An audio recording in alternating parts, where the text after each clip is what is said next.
By 1985, the remote and extremely dangerous west face of the Ciudad Grande in the Peruvian Andes was still unclimbed. But in 1985, two very ambitious climbers, 25-year-old Joe Simpson and 21-year-old Simon Yates, decided they were going to be the first to conquer it. And by all accounts, they seemed up for the job, having already conquered numerous difficult Scottish ice cliffs, as well as a number of large mountain faces in the Alps. So, in early June of that year, the pair flew to Peru, and they arrived at the base camp that was nearest to the Ciudad Grande, but it was still 5 miles away, so they couldn't actually see what they were going to be climbing yet. On June 5th, when the weather was good enough, the pair left camp and worked their way around the huge lake across the glacier to the base of this cliff they're about to climb, and when they saw it for the first time, they couldn't believe how steep and dangerous it looked. But over the next 3 days, they managed to make it up this cliff despite a blizzard hitting them halfway through, and they reached the summit. To them, this was a crowning achievement. They had done it. They had written their names in the history books. But in reality, the thing that people would remember them for was not for reaching the top of Ciudad Grande. It was for what happened when they started going down. Because of how steep this mountain was, and because of the blizzard that was not going away, it was actually getting worse, the descent was going to be much more challenging than the ascent. So shortly after 10 a.m. on June 8th, Joe and Simon left the summit and began very carefully making their way down the mountain. At 11 a.m., disaster struck when Joe lost his footing and fell to the bottom of an ice cliff and shattered his leg. Initially, they both assumed this was a death sentence for Joe, because there's no way he can actually climb down the mountain now, and certainly Simon can't actually carry him down the mountain. They were so high up, and it's so steep, there's just no way. But Simon wanted to at least try to save his friend, so he climbed down to him, he gave him some mild painkillers that he had, and then he attached his rope to Joe, and then Simon anchored himself in the snow, and he began lowering Joe down the mountain, all 300 feet of his rope, and when he would stop, Joe at the other end would anchor himself in the snow with his ice picks, and then Simon would climb down to Joe, and he'd repeat the process, over and over and over again, lowering Joe 300 feet at a time. This went on for hours and hours and hours, just back-breaking work for Simon, and Joe, meanwhile, is in excruciating pain from his broken leg. And to make matters worse, the storm had gotten so bad that the visibility between Simon and Joe was zero. So as Simon is lowering Joe, he can't see what he's lowering Joe onto, but they had no other choice. That was the only way they could get him down. And so at 5 p.m. that night, Simon accidentally lowers Joe over a cliff. And Joe, as soon as he's hanging off the edge, all of his weight is on the rope, and suddenly the rope is flying out of Simon's hands, and he manages to self-arrest and stop him from careening over the edge. But now, Simon is the only thing holding Joe from tumbling to his death. And Simon is being slowly drugged down the mountain. He can't anchor himself in. And so they're in the middle of this inhospitable environment. In the middle of the night, a storm is raging. It's freezing cold. They can't communicate with each other. They can't hear each other or see each other. And Simon is just hoping that Joe is going to be able to grab onto something and kind of take his weight off the rope. Otherwise, this is going to end badly for both of them. But unfortunately, the cliff was at an angle, so Joe was dangling off of it, and he couldn't touch the wall. He had nothing to grab onto. He was just dangling in the air.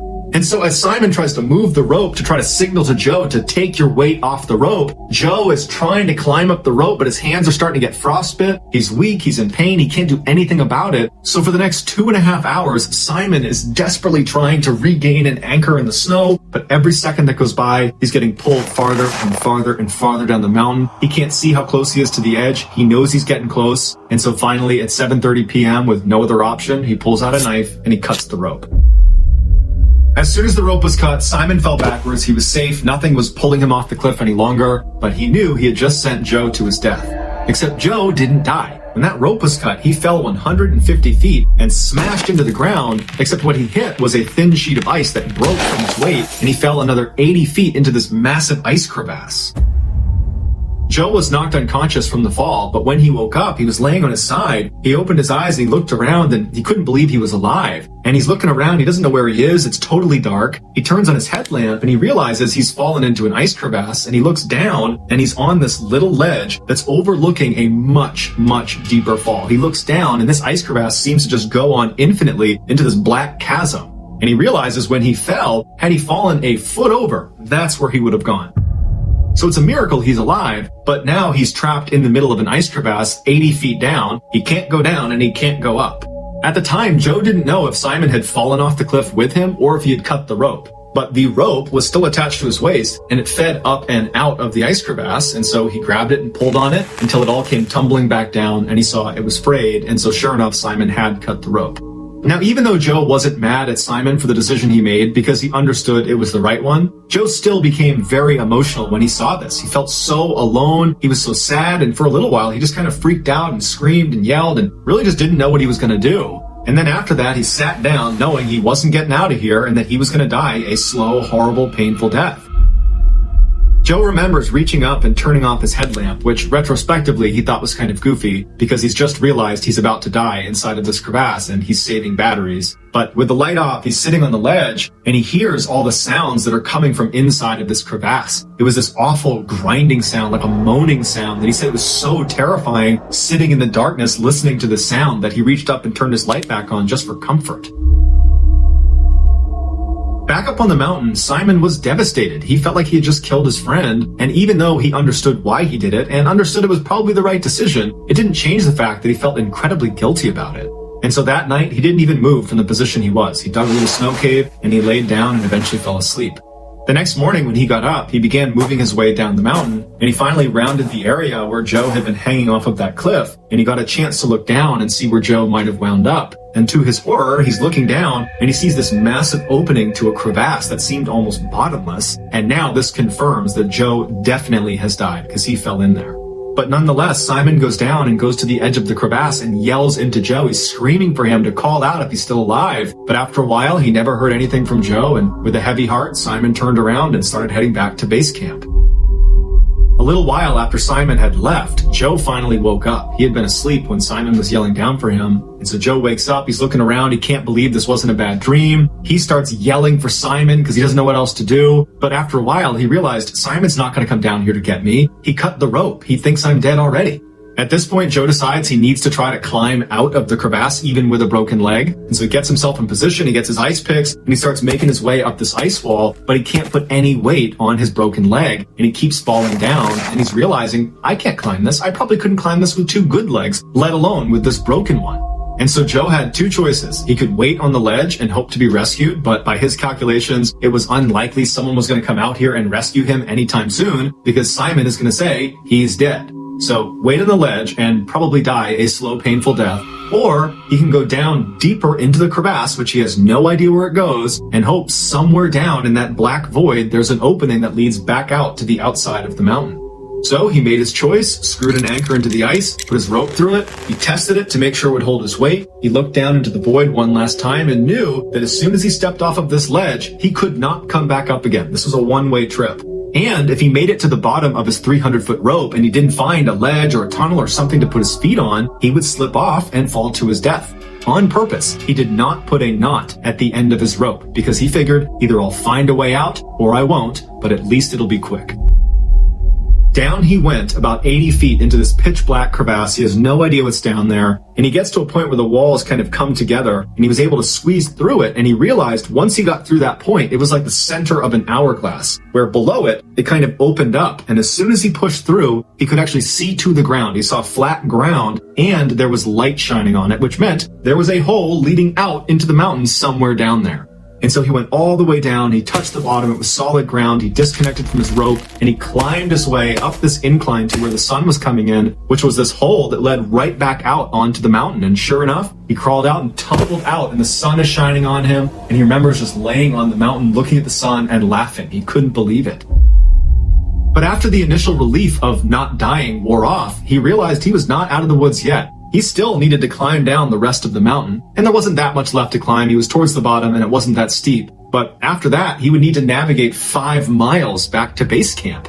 But over several delirious, painful, miserable days, he managed to crawl all the way back to base camp, and he got there right as Simon was packing up the tent and getting ready to leave. He could not believe he saw Joe alive.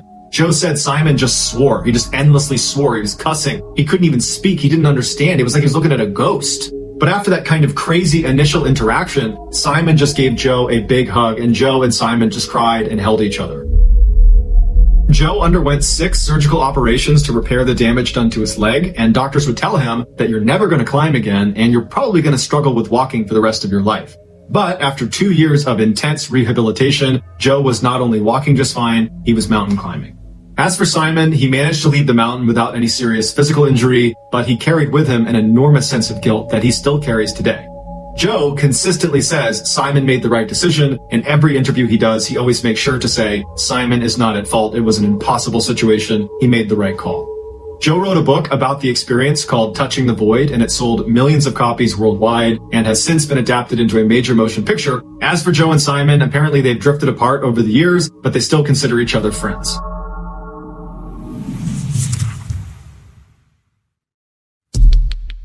Our next story is called Bats.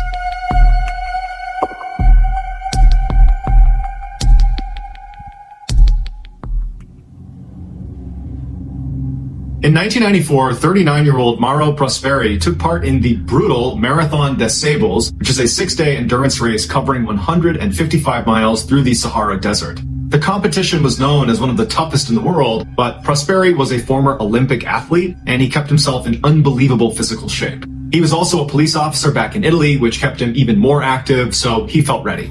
The competition's desert terrain was so dangerous that participants had to indicate where they wanted their bodies sent if they did not survive the race. In preparation for the race, Prosperi would run 25 miles a day for weeks leading up to it, and he would give himself less and less water as he was running to get accustomed to dehydration. But despite how much he was training and his incredible athletic resume that showed he's someone that can probably do this, his wife was very concerned. But he would tell her, the worst thing that's going to happen to me is I'll get a little sunburned. The race kicked off at its starting point in Morocco on April 10th, and initially it was going very smoothly. Prosperi was always at the front of the pack, and he was always the first Italian to finish that day's stage. And so when he would finish, he would go to his tent and he'd put an Italian flag on the outside to show the other Italians doing the race where they could find him to come inside and chat. And he would say that part of the race was really fun.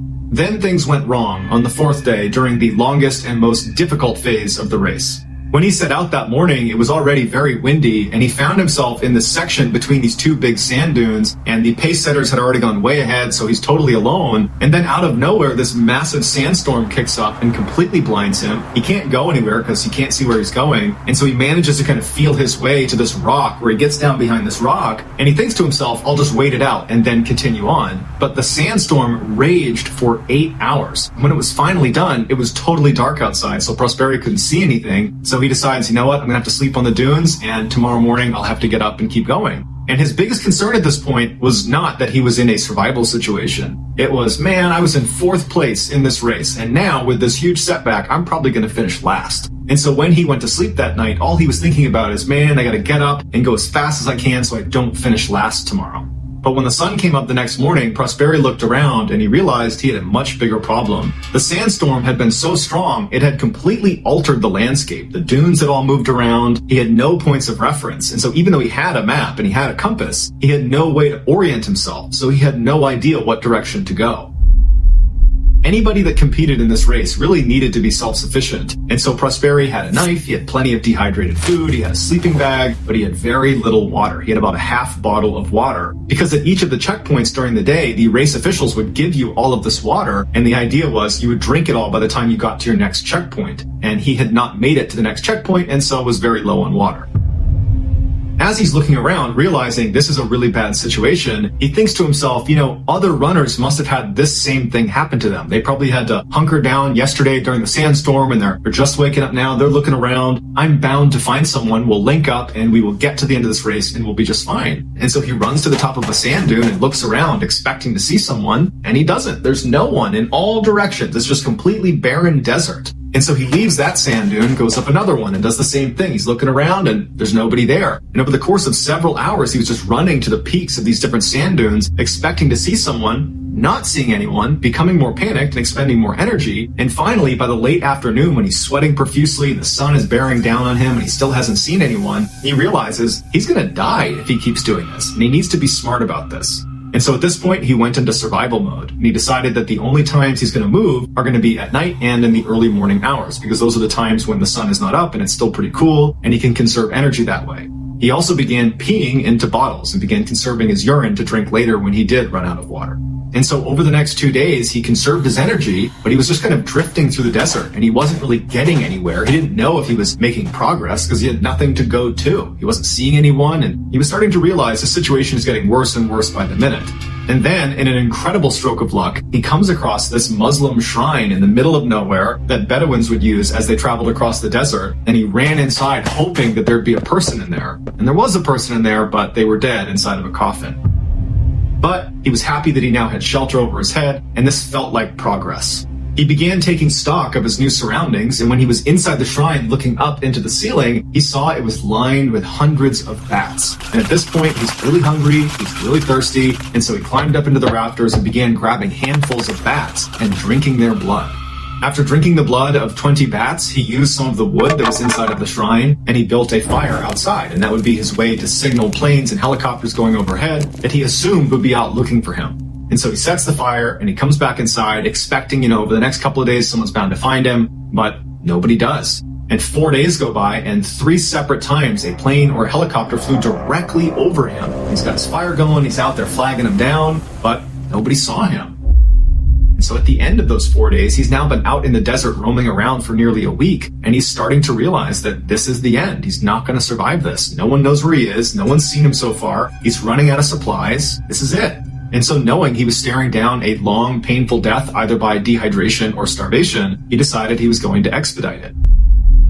And he would say later that he did not feel sad about this. It just was a logical choice he was making. He figured this way, if he died inside of the shrine was more likely to be found than if he had died somewhere out in the desert where sand would cover him up. And so he said it was more likely people would find the shrine and therefore find him, and so there'd be closure for his family. And so Prosperi took a piece of charcoal from the fire, wrote a message to his wife, and then cut his wrists and laid down, expecting never to wake up again. But the next morning, he woke up, and he had barely bled because his blood was too thick. He literally could not bleed to death. He took this as a sign that he was supposed to live, and he suddenly felt motivated to survive. He decided to leave the shrine and follow the advice that one of the race organizers had given all of them at the start, which was, if you get lost, follow the clouds you can see just beyond the horizon at dawn. There you will find civilization. So Prosperi hopped up and began heading towards what he believed were those clouds. He walked for days in the desert, grabbing snakes and lizards off the ground and eating them raw. He said his inner caveman came out, like his primal desire to live, and he had no problems eating the things he was eating. Prosperi grew so dehydrated he couldn't even urinate anymore, so he began drinking the liquid inside of succulents that grew inside of dried up riverbeds, and he also began sucking out the moisture in his wet wipes that were in his backpack. On the 9th day, Prosperi saw a little shepherd girl off in the distance, and she saw him, and she was scared of him, and she turned and ran away. And at first, Prosperi is devastated because he has no strength to chase after her, but she had actually gone down to her tribe and told them about this strange man wandering the desert, and they came running up over the dunes, and they brought him in, and they gave him food and drink, and they sent someone to get police. After police picked him up and brought him back to their headquarters, he discovered he had walked over 181 miles from where he had gotten lost on the course all the way to Algeria. His family and race organizers had gone out looking for him after he went missing, but all they ever found was his shoelace, and so they assumed he was dead. It would take him 2 years to fully recover from this ordeal, but after he did, he went on to run 8 more desert races.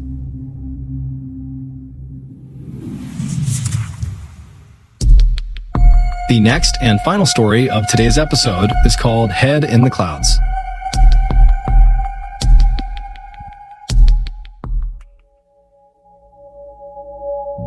In 2007, 35-year-old Eva Wisniewska was a member of the German national paragliding team.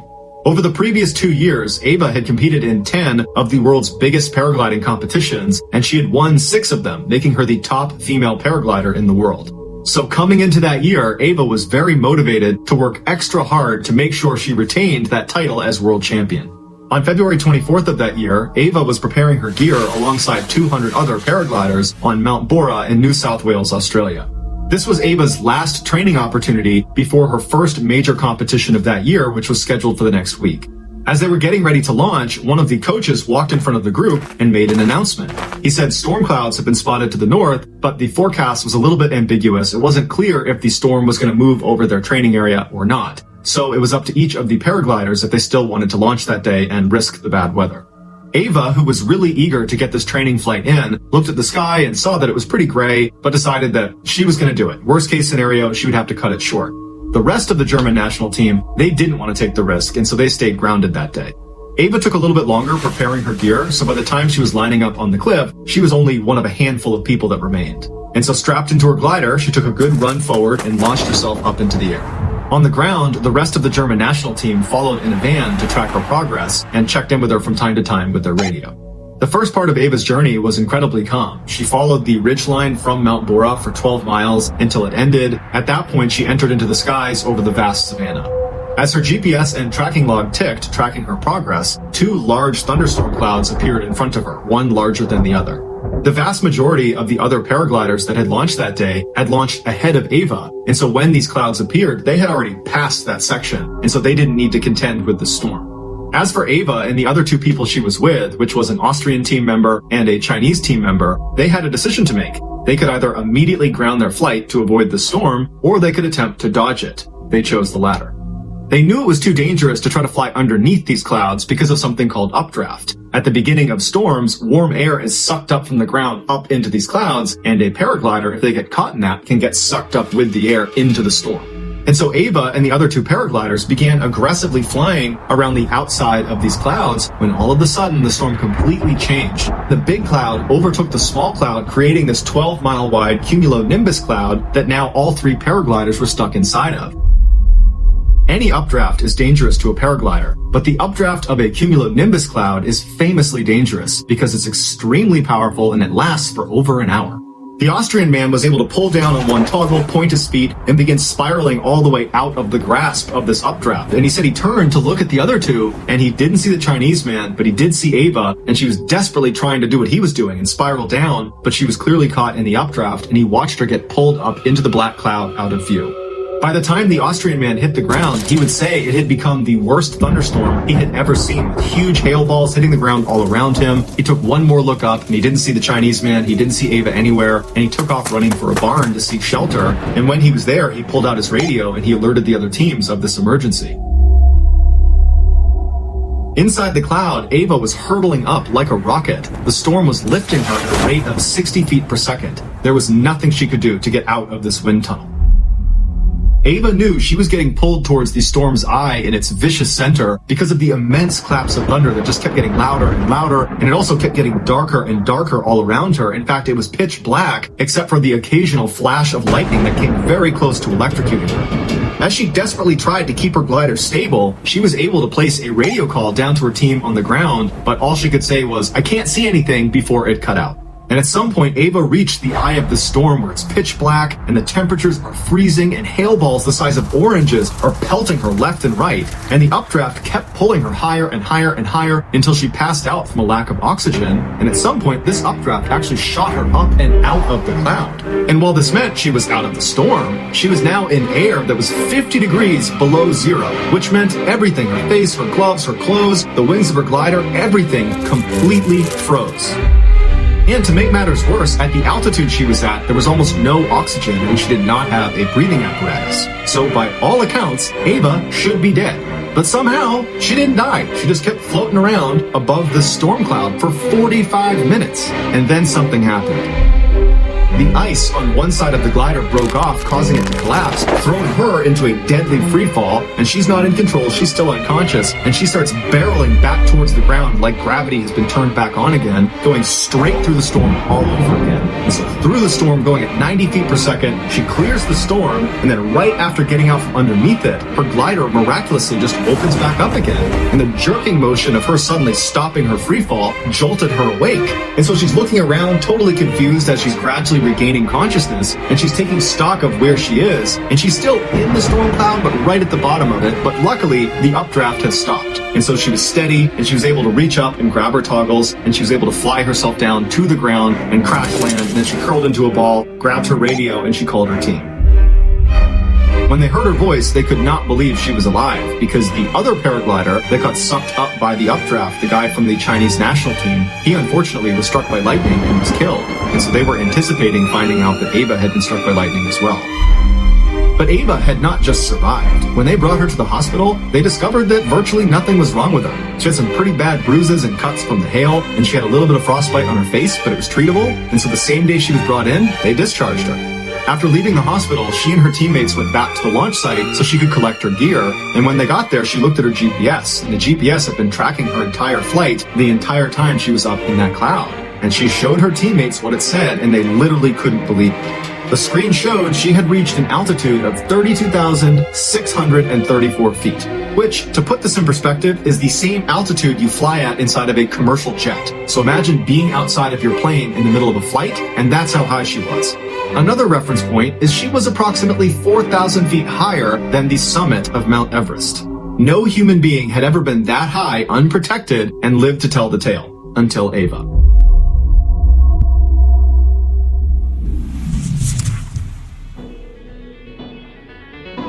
Thank you for listening to the Mr. Ballen podcast. If you got something out of this episode and you haven't done this already, please secretly follow the Amazon Music follow button into a grocery store and then ram the back of their heels with your cart. This podcast airs every Monday and Thursday morning, but in the meantime, you can always watch one of the hundreds of stories we have posted on our main YouTube channel, which is just called Mr. Ballen. We have a registered 501c3 charitable organization called the Mr. Ballen Foundation that honors and supports victims of violent crime as well as their families. Monthly donors to the Mr. Ballen Foundation Honor Them Society will receive free gifts and exclusive invites to special live events. Go to mrballen.foundation and click Get Involved to join the Honor Them Society today. If you want to get in touch with me, please follow me on any major social media platform and then send me a direct message. My username is just @MrBallen, and I really do read the majority of my DMs. If you want to check out our merch, join our Discord server, or just see what's going on at Ballen Studios, head on over to our brand new website, ballenstudios.com.